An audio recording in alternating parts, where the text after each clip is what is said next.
When this is the first time I'm doing a live on YouTube, so probably no one's going to be on here. I just shot a 10-minute video for my channel, and the audio, I got a new microphone and the audio setup didn't work for some reason. So I gave a really cool video and then I've lost it all. I just want to tell you about a client I had yesterday, an elite ex-professional athlete. It's just an amazing little story about how his physical body was giving him problems, and how we discovered where that was coming from and how he can resolve it. And so I'm going to be talking about these patterns and how they show up in the body.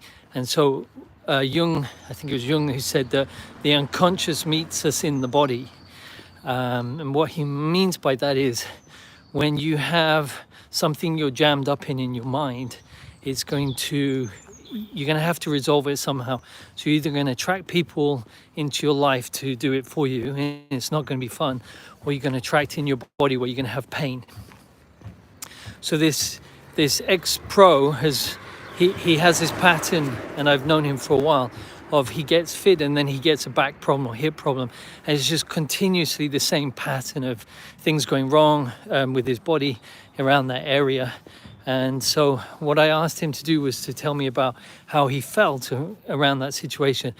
And he started telling me, and then he brought something up that was interesting. He said that someone's getting stronger, someone who he knows is getting stronger going to the gym. And when he saw that, it made him want to go to the gym, and that's when he got injured. And so I said, how do you feel when you get injured and you're not able to go to the gym? He says, vulnerable. And that was a key word in the conversation. I wrote it down. And so the energy underneath the word dropped. So everyone can learn how to do this.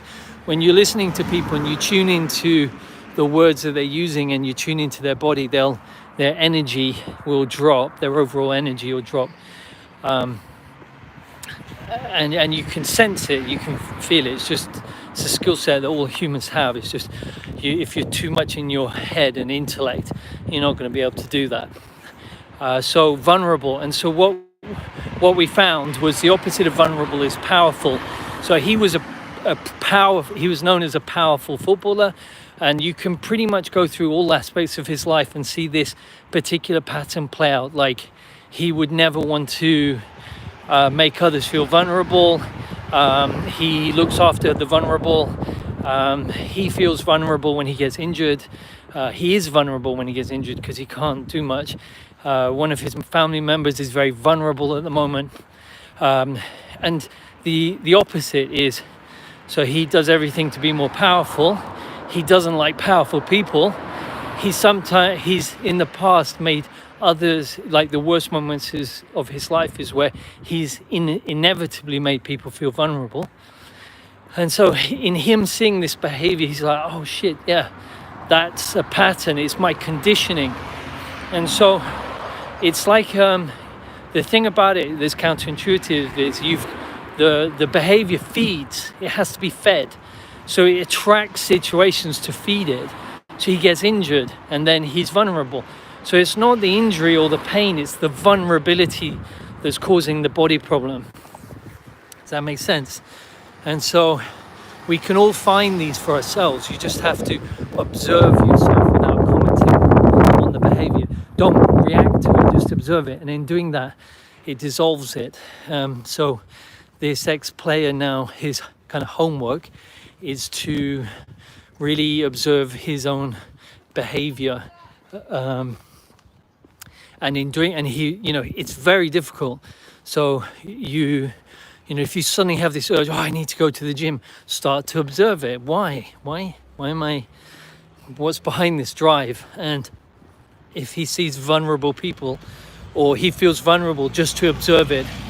And when you face it and observe it, it dissolves it. So the analogy I use with him is a little bit like an app that's on your computer, and when you open the computer, sort of your reality, it runs and it pretends to be the computer, and it controls what you do.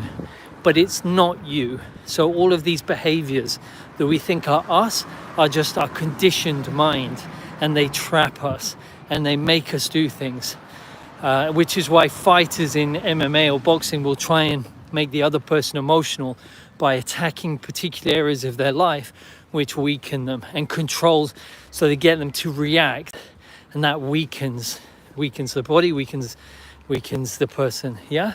So I went to a lot more in the video, but I've got to go to the playground now with the girls. So hopefully this live video will go onto my channel.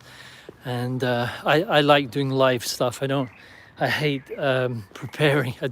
There's my conditioning. I just like saying what's coming up within. All right, any questions about how to find your own behaviors? This stuff is gold. This all, you can resolve any type of problem in your life, relationships, physical problems, etc. And also, I'm going to start doing a podcast where I interview people about relationships, and not interview them, but discuss with them and go into on deeper level on how to free yourself from anything that's affecting you. So thanks for watching. There is one person on here, and I got a thumbs up. So that was my first live, and I'll do more of these. Thanks so much. Now I got to work out how to end it. I think